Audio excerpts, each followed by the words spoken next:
한 왕자가 있었습니다. 그런 세상에서 제일 아름다운 손을 가진 처녀와 결혼을 하겠다고 공공연히 말을 하였습니다. 남자의 취향이 이렇게 좀 여인의 손에 있는 거예요. 오늘 이야기는 예수님의 발에 꽂혀 있는데 이 손에 이렇게 집중을 하는 그런 왕자였습니다. 고관 대작들은 제각기 이 부원군이 되려고, 그러니까 왕자의 장인이 되려고 자기의 딸이 얼마나 손이 고운가 이 손을 곱게 이렇게 간직하도록 노력을 하였습니다. 그래서 무슨 일이든 손으로 하는 일은 시키지 않고 손을 예쁘게 가꾸도록 당부하였습니다. 어느 날이었습니다. 한 아름다운 소녀가 무엇 때문인지 아파서 어쩔 줄 몰라 하며 날뛰는 불쌍한 말을 바라보게 되었습니다. 말은 그 동물들 중에서 감정이 가장 예민하고 그리고 복잡한 그런 동물이라고 알려져 있죠. 말은 살려달라고 애원하듯 그 소녀를 바라봅니다. 소녀는 보드랍고 흠없는 자신의 고운 손을 또 내려다봅니다. 그러나 그 소녀의 고운 마음씨는 고운 손을 생각하지 않고 발버둥치는 말이 마음에 걸렸습니다. 그는 말의 다리에서 큰 가시를 빼주기로 다짐했습니다. 그 과정에서 이 발버둥치는 말, 그리고 어린 소녀의 그 여린 손, 소녀의 손은 삐투성이가 되어 여기저기 긁혀서 뭐랄까 가려야만 하는, 가릴 수밖에 없는 큰 상처를 입고맙니다. 왕자는 짝을 고르는데 이 소녀의 손을 바라보게 됩니다. 영문을 물으니 이 소녀가 그 말의 다리를 구하다가 이렇게 되었노라고 이야기를 합니다. 왕자는 두말할 것 없이 이 소녀를 자신의 아내로 맞아들이게 되었습니다. 여러분들의 손을 한번 바라보십시오. 여러분들의 손은 섬섬옥수입니까? 그보다 더 아름다운 손은 봉사와 희생의 흔적이 있는 그러한 손, 열심히 섬겨서 상처난 손, 너무나 일을 많이 해서 뭉툭해진 손, 그러한 손이, 그 거칠은 손이 더 아름다운 손이라는 뜻입니다. 한 권위 있는 조사에 의하면 교회 생활에 깊이 헌신하며 하나님께 헌신하는 사람들의 이 행복지수, 그 다음에 그 사람들이 얼마나 건강한가, 이런 모든 면에서 헌신된 삶을 사는 사람들이 더욱더 월등하다는 통계가 나왔습니다. 적어도 4가지에서 큰 차이를 보인다고 하는데, 첫째, 하나님께 헌신한 사람들이 훨씬 더 행복감을 크게 가지고 살아간다고 합니다. 그들 중에 60%가 자신은 아주 행복하다고 반응을 보였고, 자신의 생애를 만족스럽게 어떤 큰 자존감을 가지고 살고 있었다는 거예요. 하나님 앞에 헌신하는 사람이 훨씬 더 행복하게 산다는 거예요. 두 번째, 하나님 앞에 헌신하며 사는 사람들은 가정생활이 튼튼하대요. 왜 그런고 했더니 이 가정생활이 훨씬 더 화목하고 이혼율이 낮고 집안의 분위기가 훨씬 더 좋다는 거예요. 세 번째로는 하나님 앞에 헌신하며 사는 사람들이 이 다른 인종, 다른 종교를 믿는 이런 자기와 다른 사람들과 함께 살아갈 때에 어떤 관용, 이해심, 이런 것들이 훨씬 더 높다는 거예요. 그래서 인간관계가 원만하고, 그래서 사업도 잘 풀리고, 이렇게 뭐 절대적으로 그렇다기보다는 통계적으로, 비교적으로 그렇게 된다는 거예요. 마지막으로 하나님께 헌신한 사람들이 지역사회 봉사 활동도 훨씬 더 많이 한다고 합니다. 그래서 그러한 사람들이 시간과 비용을 들여서 대개 한 45%의 사람들이 자기 마을에 가난한 사람들, 집 없는 사람들, 노인, 심신장애자 이런 사람들과 잘 어울리면서 행복하게 살아갔다고 합니다. 오늘의 이야기는 진정한 헌신이 무엇인가 보여주는 이야기입니다. 특별히 교회에서 권사님들, 집사님들, 또 이렇게 권사님이 되고 싶은 사람들, 이런 사람들은 굉장히 주목해 봐야 할 그러한 내용이기도 합니다. 때는 6월절 엿새 전이었습니다.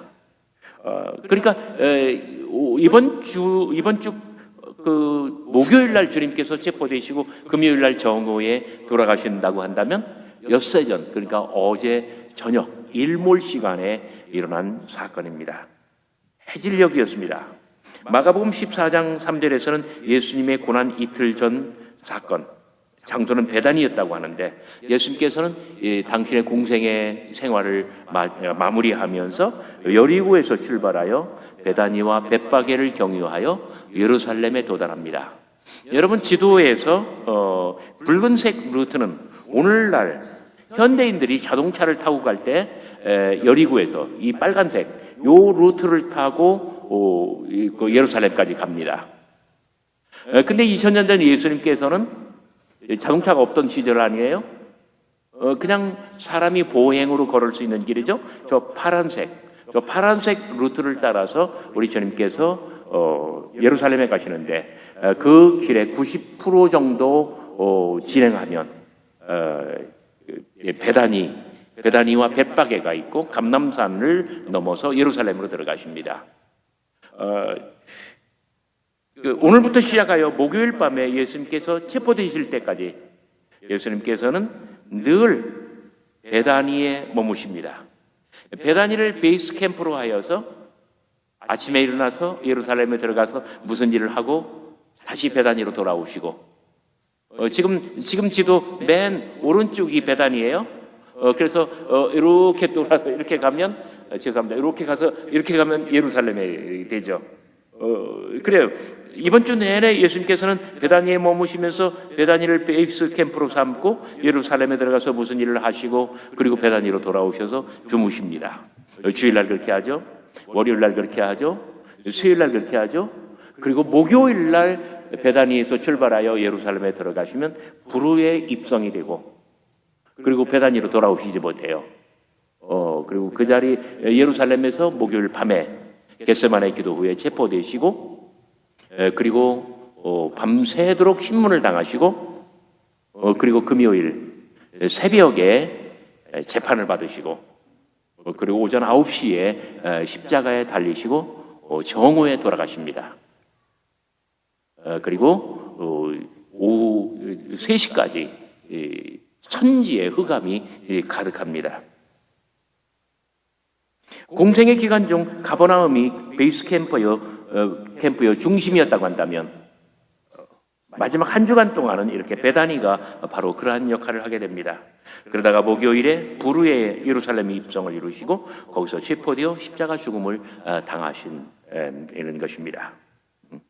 예수님께서 십자가에 달려 돌아가시기 6일 전 토요일 저녁 시간이었습니다. 그때 예수님께서는 베다니에 계셨습니다. 하나님의 구원사에서 베다니에 관한 아주 디테일한 이야기는 요한복음에만 등장합니다. 요한복음 11장, 베다니는 예수님께서 나사로를 살려내신 곳이었습니다. 그리고 오늘 요한복음 12장, 베다니의 저녁 식사 만찬 자리에서 예수님께서는 마르다와 마리아의 헌신을 받으십니다. 마가복음이나 마태복음, 요한복음, 누가복음이나 이런 이야기가 하나도 안 나와요. 오직 요한복음에만 이 3남매의 이야기가 나옵니다. 베다니는 마르다와 마리아 자매 그리고 나사로 이렇게 3남매가 사는 곳이었습니다. 오늘 본문 식탁 자리에서도 이 3남매가 등장합니다. 각기 자기의 역할을 가진 채 등장합니다. 마리아는 음식을 만들고 마르다는 그리고 나사로는 손님들 자리에 섞여 앉아 있고 그리고 마리아는 예수님의 발에 향유를 붓고 머리칼로 그 발을 씻겨드립니다. 베다니 3남매는 신앙과 섬김의 가장 유명한, 가장 위대한 믿음의 명문가가 됩니다. 오늘 본문에서 마르다, 마리아 그리고 나사로 3인이 각각 자기의 역할을 가지고 등장하는데 3인의 개성과 사람됨은 요한복음 11장과 함께 읽을 때에 우리가 분명하게 알 수가 있습니다. 요한복음 11장 나사로를 나흘 만에 예수님께서 죽은 자 가운데서 살려내신 이야기입니다. 여러분 성경책을 가지고 계신 분들 요한복음 11장을 펴보시기 바랍니다. 요한복음 11장 39절, 예수님께서 나사로의 무덤에 가셨을 때 그때는 이미 나사로가 죽어서 나흘이나 되었고 시체 썩는 냄새가 진동하고 있었습니다. 여러분 맡아보신 적이 있습니까? 요한복음 11장 43절 44절, 그러나 예수께서 큰 소리로 나사로야 나오라 말씀하셨을 때, 나사로를 부르셨을 때 나사로는 온몸에 이 폐로, 그러니까 염을 한 상태로 되어 있었고 그리고 머리에도 수건을 두르고 있었습니다. 예수님께서는 말씀하십니다. 그를 풀어놓아 다니게 하라. 그러니까 염한 것도 풀고 수건도 벗기고 하니까 나사로가 완전한 정상인이 되었다는 이야기입니다. 바로 그 과정에서 마르다의 역할이 아주 결정적입니다. 여러분 요한복음 11장 25절 26절을 보시기 바랍니다. 나사로를 살려내는 과정에서 내 오라버니가 살리라 예수께서는 말씀하셨으나 마르다는 주님 재림하실 때 되면 다 살아날 거 내가 압니다. 그랬더니 예수님께서 뭐라고 말씀하십니까? 나는 부활이요 생명이니 나를 믿는 자는 죽어도 살겠고 무릇 살아서 믿는 자는 영원히 죽지 아니하리니 이것을 내가 믿느냐? 예수께서 말씀하셨을 때 요한복음 11장 27절, 마르다가 즉각적으로 신앙을 고백합니다. 주여 그러하외다. 주는 그리스도시요 세상에 오시는 하나님의 아들이신 줄 내가 믿나이다. 어쩌면 예수님의 말씀에 곧바로 이렇게 반응을 하면서 신앙을 고백할 수가 있겠습니까? 사람이요, 제가 살다 보니까 그래요. 60이 훨씬 넘도록 살다 보니까 여러분들은 더 많이 겪으셨고 더 많이 깨달으셨겠지만, 우리가 마음속에 어떤 생각을 가진다 할지라도 즉각적으로 이 말을 하는 것은 정말 용기, 지혜, 재치가 있어야 되는 거예요. 그런데 마치 미리 준비한 것처럼 그 마르다가 어떻게 신앙을 고백해요? 주여 그러하외다. 주는 그리스도시요 세상에 오시는 하나님의 아들이신 줄 내가 믿나이다. 마르다의 신앙 고백은 요한복음 전체를 통해서 가장 위대한 신앙 고백이에요. 요한복음 6장 요한복음 6장에 베드로의 신앙 고백이 나옵니다. 제가 조금 이따 여러분들에게 말씀드릴게요. 지금 살펴봅시다. 요한복음 6장 69절에 보면은 베드로의 신앙 고백 뭐라고 합니까? 주는 하나님의 거룩한 자인 줄 믿고 알았삼나이다. 베드로의 신앙 고백은 이거예요. 요한복음이 기록한 주는 하나님의 거룩한 자인 줄 믿고 알았삼나이다. 베드로는 이만큼 고백해요. 그런데 마리아는 어떻게 신앙 고백합니까? 주여 그러하외다. 나는 부활이요 생명이니 나를 믿는 자는 죽어도 살겠고 무릇 살아서 믿는 자는 영원토록 죽지 아니하리라. 이 말씀을 듣자마자 마르다는 뭐라고 신앙을 고백해요? 주는 그리스도시요 세상에 오시는 하나님의 아들이신 줄을 내가 믿나이다. 베드로의 신앙 고백보다 마르다의 신앙 고백이 월등하게 높은 거예요. 이 신앙 고백으로 말미암아 마르다는 자기의 여동생 마리아, 베다니의 마리아예요. 그리고 요한복음 20장에 나오는 막달라 마리아, 자기의 여동생 베다니 마리아, 그리고 요한복음 20장에 나오는 막달라 마리아와 함께 요한복음 전체의 이야기에서, 아니면 예수님의 공생의 전체 기간 중에서 가장 위대한 믿음의 거인, 세 여성 믿음의 거인이 됩니다. 왜? 이 신앙 고백 때문에. 근데 누가복음은 좀 재밌어요. 누가복음에는요, 누가복음 그 10장 38절부터 42절까지, 43절까지 거기 마르다와 마리아의 이야기가 나옵니다. 거기 나오는 마르다는 그냥 예수님 식사 준비만 하는 사람이에요. 근데 자기의 여동생 마리아는 어떤 사람이에요? 예수님 발치에 앉아 예수님과 말씀을 나눌 수 있는, 그러니까 예수님의 말상대가 될 수 있는 수준 높은 사람이에요. 거기에 비하면 마르다는 음식 장만 외에는 아무것도 할 수 없는 사람, 수준 떨어지는 사람. 그래서 자기 여동생 마리아에 대해서 질투나 하고 시기나 하고 불평만 하는 사람. 예수님께서 나중에 뭐라고 하십니까? 가만두어라, 그는 할 일을 했느니라 라고 하면서 마리아만 칭찬해주는, 그때 소외되는 사람, 이 정도로 나와요. 이런 마르다를 요한복음은 아주 가장 높이 평가합니다. 주는 그리스도시요 세상에 오시는 하나님의 아들이신 줄 내가 믿나이다. 마르다는 이렇게 위대한 신앙의 고백자입니다. 이 이야기 직후에 바로 오늘의 본문 예수님을 위한 잔치의 이야기가 나옵니다. 그러니까 11장까지 나사로를 살려내셨어요. 그리고 그 바로 직후에 12장에 들어와서 지금 예수님의 예루살렘으로 입성하시기 전 마지막 만찬이 여기서 이루어집니다. 이렇게 훌륭한 신앙인 마르다가 바로 어제 저녁 예수님과 동생들을 위해, 그러니까 토요일 저녁 때, 그러니까 어제 저녁이에요. 동생 마리아와 자기의 오라버니 나사로를 위해서 잔치 자리를 마련했습니다. 여기 잔치라고 번역되는 원어는 데이프논, 헬라어로는 데이프논입니다. 저녁 식사라는 뜻입니다. 오늘 본문의 식사 자리란 예수님께서 나사로를 죽은 자 가운데서 다시 살리신 것을 기념하고 그리고 주님 앞에 감사하는 그러한 잔치입니다. 참고로 요한복음에서 최후의 만찬 자리는 13장 1절부터 시작이 됩니다. 요한복음에서 예수님의 공생애는 갈릴리 가나의 혼인잔치 이야기로 시작하여 베다니 나사로의 부활을 기념하는 축하연으로 끝이 납니다.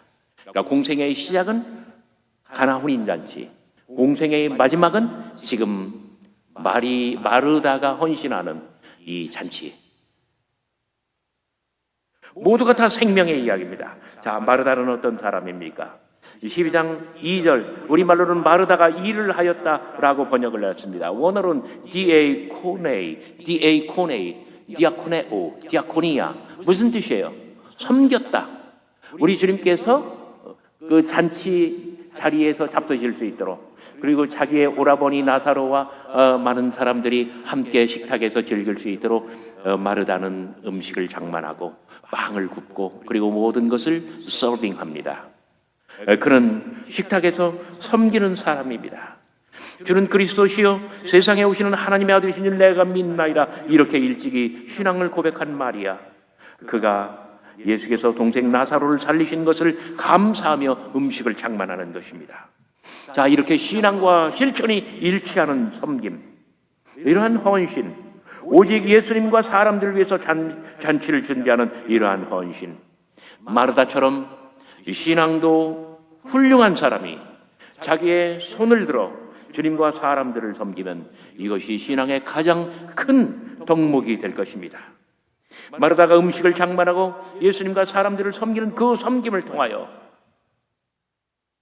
예수님은 하나님의 구원사에 새로운 페이지를 써내려 가실 수가 있습니다. 음식을 장만하고 섬기는 것이 그저 한 끼 식사에 기여하는 것일 수도 있지만 때로는 바로 그러한 섬김을 통해서 하나님께서는 당신의 구원사, 위대한 큰 발걸음을 떼실 수 있다는 뜻입니다. 요한복음 12장 2절 잔치자리에 증인으로 나사로가 앉아 있습니다. 11장 39절에서 그는 죽었고 나흘이 되었을 때 무덤에서 시체 썩는 냄새는 진동하였습니다. 11장 44절 그러나 그는 죽은 자들 가운데서 막 살아났습니다. 그리고 12장 2절 나사로는 그때 살아나서 지금 손님들과 함께 그리고 주님과 함께 잔치자리에 앉아 있습니다.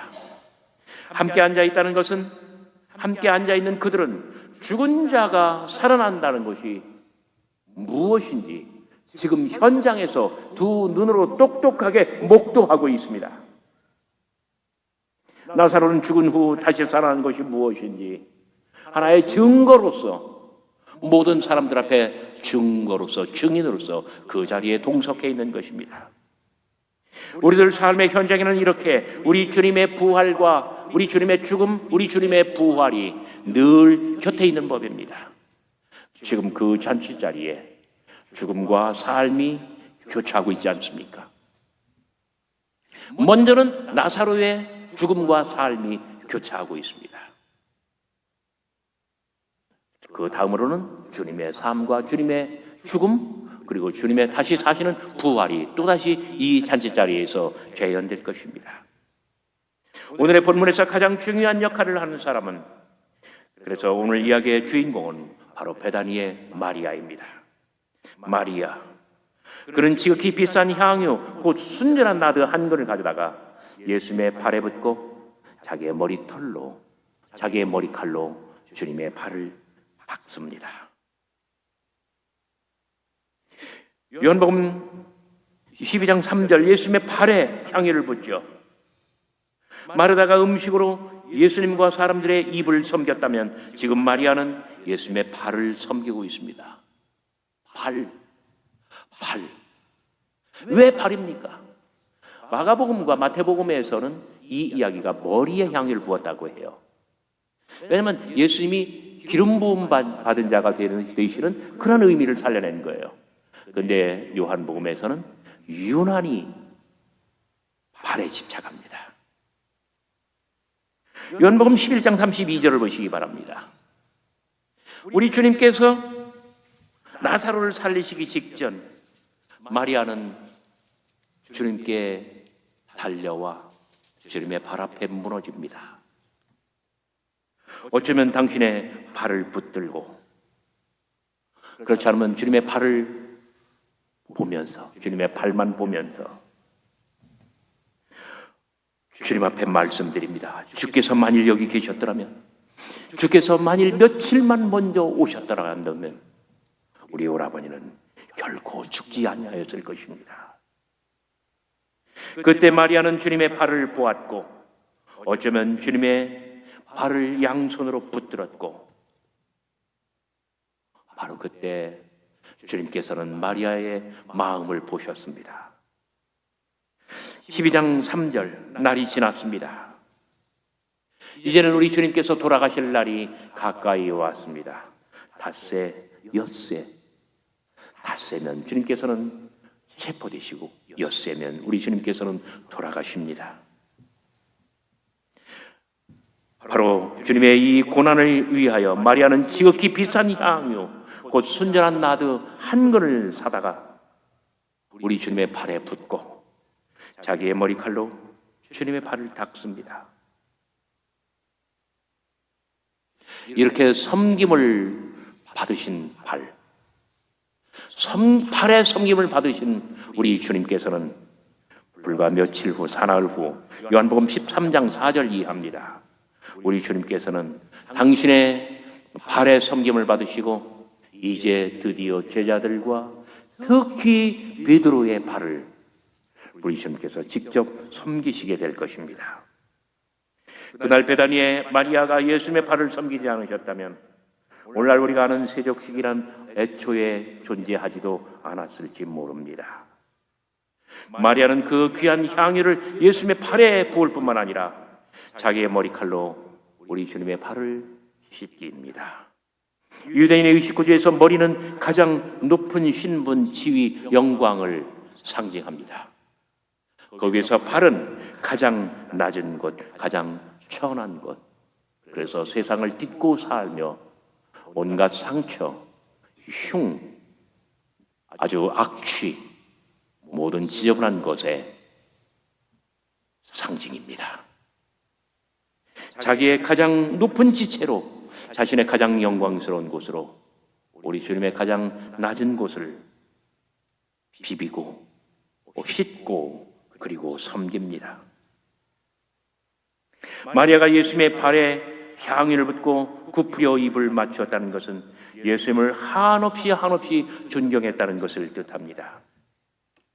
마리아가 예수님의 발에 향유를 붓고 머리칼로 씻은 결과 집안에는 향내가 가득했다고 합니다. 여러분, 11장 39절, 나사로가 죽어서 나흘이나 되었을 때는 시체 썩는 냄새가 가득하였습니다. 진동하였습니다. 그러나 12장 3절, 지금 나사로의 면전에서 그리고 주님의 면전에서 집안에는 향유의 향기가 가득합니다. 시체에 썩던 냄새는 마리아의 향기로 변하였고, 잔치자리에는 그리스도 부활의 향기가 미리 다가와 여기에서 진동합니다.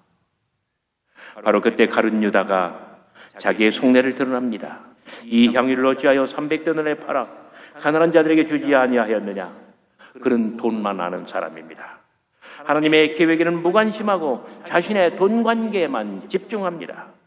그러나 예수님의 생각은 달랐습니다. 가만두어라. 나의 장래할 날을 위하여 그것을 간직하게 하라. 가난한 자들은 항상 너희와 함께 있거니와 나는 항상 함께 있지 아니하리라. 다시 베다니의 마리아가 복음의 각광을 받습니다. 모두들 마리아를 그냥 내버려 둬야만 합니다. 그는 우리 주님께서 장례를 받으실 날이 가깝기 때문에 자기의 가장 귀한 것으로 우리 주님의 발을 섬기고 주님의 생애 전체가 향내나도록 그렇게 복음의 가장 결정적인 순간에 기여하는 헌신자로 입적하게 됩니다. 베다니 신앙의 명문가 안에는 3남매가 살고 있습니다. 마르다는 예수님의 공생애 중 가장 중요한 신앙을 고백했고, 그리고 공생애를 마감하는 가장 의미 있는 만찬의 자리를 마련하였습니다. 나사로는 몸소 죽었다가 다시 살아난 장본인으로 예수 그리스도의 고난과 부활의 선례가 되어 지금 잔치자리에 앉아 있습니다.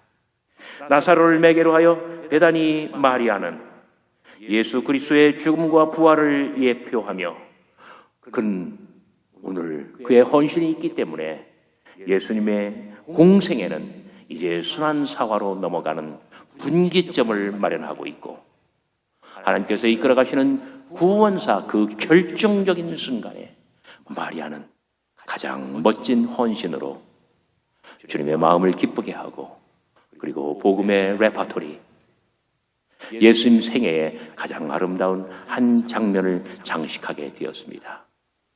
오늘 사순절을 시작한 고난주간으로서 예수님의 고난받는 한 주간을 시작하면서 정말 이 놀라운 사건이 저와 여러분들 모두의 가슴에 길이 남아 우리도 본받는 믿음과 신앙의 귀한 이야기가 됐으면 하는 뜻에서 이야기 함께 나누었습니다.